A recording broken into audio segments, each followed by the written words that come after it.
Ponga atención a lo siguiente. ¿Sabía usted que el movimiento permanente y constante de las piernas podría responder a un problema mayor?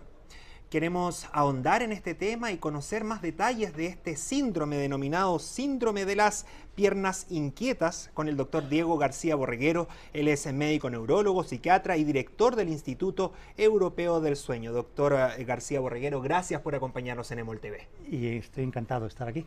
Cuéntenos a qué responde esta situación que pareciera trivial, pero no es tanto. Bueno, es una enfermedad neurológica, es muy frecuente. En Chile la tiene el 3% de la población adulta. Y sobre todo la característica fundamental es que las personas que lo padecen tienen una necesidad de movimiento imperiosa, es decir, no es algo retrasable, no es algo que puedan simplemente suprimir, de movimiento de la porción inferior de las piernas, suele ser de rodilla para abajo, tienen los síntomas habitualmente al atardecer y por la noche, altera muchísimo el sueño y les impide relajarse. Es una enfermedad genética y frecuente, o sea, suelen tener familiares también afectados y además es altamente frecuente. ¿Qué correlato tiene esta enfermedad? Uno podría entender que si hay inquietud, si hay aceleración, tiene que ver con estrés, con sistema nervioso. ¿Hay algo por ahí? El estrés lo exacerba. El estrés no es bueno para nada, pero no es su causa. Al margen de que padezcan estrés, estas personas tienen estos síntomas. Con frecuencia, en los casos severos, los tienen a diario. Y aproximadamente un 1% de la población, he hablado de un 3% que lo tienen de alguna manera, pero hay un 1% que padece estos síntomas de manera severa y diaria. ¿Eso en Chile? En Chile. ¿Y la prevalencia en el mundo? Bueno, en el mundo, en los países no es anglosajones, sino en general en lo que es la raza blanca, llega hasta el 5-8% de la población. En los países asiáticos está también muy bien determinado y es una enfermedad bastante menos frecuente. O sea, tiene mucho que ver con qué porcentaje de población de raza blanca, norteeuropea sobre todo, tenemos en un determinado sitio. Pongámosle lupa y contexto a esta sintomatología. Se empiezan a mover las piernas, se empiezan a generar estos movimientos probablemente involuntarios. ¿Por qué puede generarse un movimiento así? ¿Hay algún componente en el organismo? ¿Hay alguna componente a nivel neuronal que está generando ahí algún cierto ruido? Hay un elemento genético de entrada suele haberlo casi siempre, pero la causa de la enfermedad es una falta de hierro cerebral, de hierro en el cerebro, no de hierro en los análisis de sangre. En los análisis de sangre, en sangre venosa, el correlato es menor. Son personas habitualmente con el hierro en el límite bajo, pero donde realmente se ve la falta de hierro es cuando hacemos estudios de neuroimagen. Hay una técnica muy simple que hemos desarrollado en el Instituto Europeo del Sueño en Santiago, por la cual podemos detectar esa falta de hierro cerebral. Son personas que a lo largo de la vida van perdiendo hierro en el organismo y sobre todo a nivel cerebral, y esto acaba por precipitar los síntomas. Y aparte de la explicación genética, doctor, ¿hay alguna otra forma de entender que se vaya perdiendo este hierro en el cerebro? Bueno, lo que ocurre, esto es una enfermedad más frecuente en mujeres que en hombres. Entonces, o bien la falta de ingesta o sobre todo el exceso de pérdidas hace que los depósitos corporales de hierro se vayan disminuyendo. Entonces el organismo a lo que tiende es a priorizar aquellos depósitos de hierro que son primordiales. El fundamental es el que tenemos en los glóbulos rojos, en la médula ósea, porque este es absolutamente de interés vital. Y esa priorización ocurre a costa de ir retirando hierro en zonas menos importantes, el cerebro, por ejemplo. Entonces, la pérdida de hierro cerebral no es incompatible con la vida. O sea, es decir, tener falta de hierro en los glóbulos rojos nos llevaría directamente a la anemia y esto puede comprometer el transporte de oxígeno. Pero todo esto se va haciendo se prioriza a costa de ir reduciendo el hierro cerebral. El hierro cerebral produce cambios en neurotransmisores, adenosina y sobre todo dopamina. Y esto acaba por producir un problema secundario, que es la aparición de síndrome de piernas inquietas. Ahí yo iba a ir con la pregunta porque en la geografía del cuerpo Ajá. pareciera un poco distante que algo en nuestro cerebro tenga una relación o una manifestación en las piernas.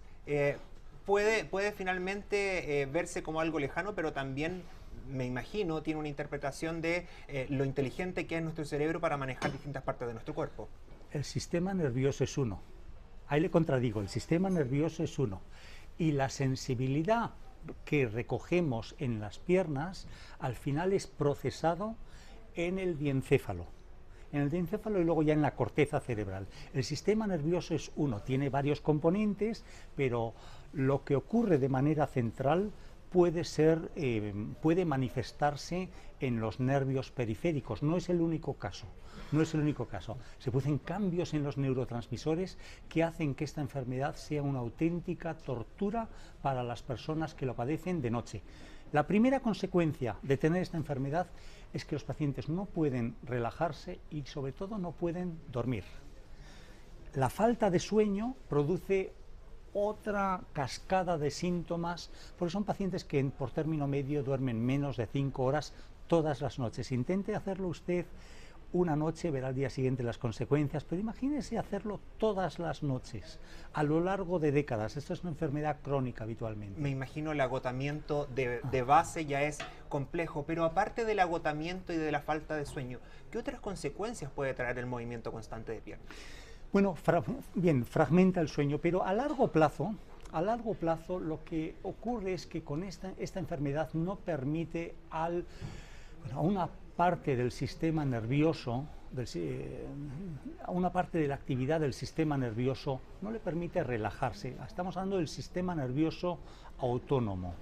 La consecuencia última es que la tensión arterial no permite que la tensión arterial se reduzca por la noche. Con lo cual, por la noche, las cifras de tensión arterial van a ser más elevadas. Esto, en último término, acaba por convertirlos en hipertensos. Hipertensión de frente con una posibilidad de otras patologías. Claro, nocturna y diurna. Y a largo plazo, ¿qué pasa con que estos pacientes acaben siendo hipertensos? Bueno, el riesgo de acabar teniendo un problema de corazón o cerebrovascular es mayor. En último término, la mortalidad por otras causas de tipo cardio o cerebrovasculares es mayor. En ese sentido, doctor, ¿qué alternativa de tratamiento se ofrece para estos pacientes? Bueno, tenemos tratamientos farmacológicos muy eficaces a corto plazo, esto no lo dudo. Y estos tratamientos han existido y existen en Chile y existen en todos los países desarrollados desde hace tiempo. El problema es que son eficaces a corto plazo. A medio y a largo plazo van perdiendo eficacia. Son tratamientos farmacológicos. He hablado anteriormente de que la causa última es una falta de hierro cerebral. Tratamientos con hierro por vía intravenosa, también podríamos hacerlo por vía oral, sí, pero con mucha menor eficacia. Tratamientos con hierro por vía intravenosa pueden llegar a la remisión de síntomas y con ello quiero decir que los pacientes ya no necesitarían después ningún tipo de fármaco. Esto es algo que está en boga, que hay nuevos estudios y la posibilidad de medir el hierro cerebral que he mencionado antes a través de una ecografía transcraneal nos permite detectar quién va a responder a ese tratamiento y quién no.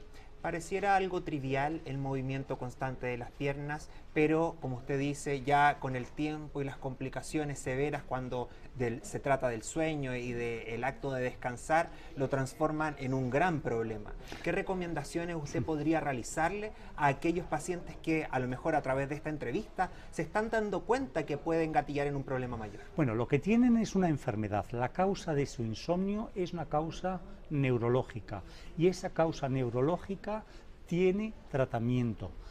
Yo finalmente le voy a comentar una mini anécdota. He tenido pacientes que me decían, tengo un cáncer y tengo síndrome de piernas inquietas. El cáncer puedo sobrellevarlo, está encauzado. Lo que no puedo, el elemento salvaje, libre, incontrolado en mi vida, es el síndrome de piernas inquietas. Esto puede tener solución. Entonces, interesante poder encauzar este tema y una gran alternativa entonces para los pacientes que presentan esta sintomatología. Doctor Diego García Borreguero, médico neurólogo, psiquiatra y director del Instituto Europeo del Sueño, le agradecemos esta conversación con EMOL TV. Encantado de estar aquí. Gracias. Gracias por habernos acompañado en esta conversación. Pueden seguir compartiendo más información y actualizados del minuto a minuto en Chile y el mundo a través de emol.com y seguir como siempre la compañía de EMOL TV.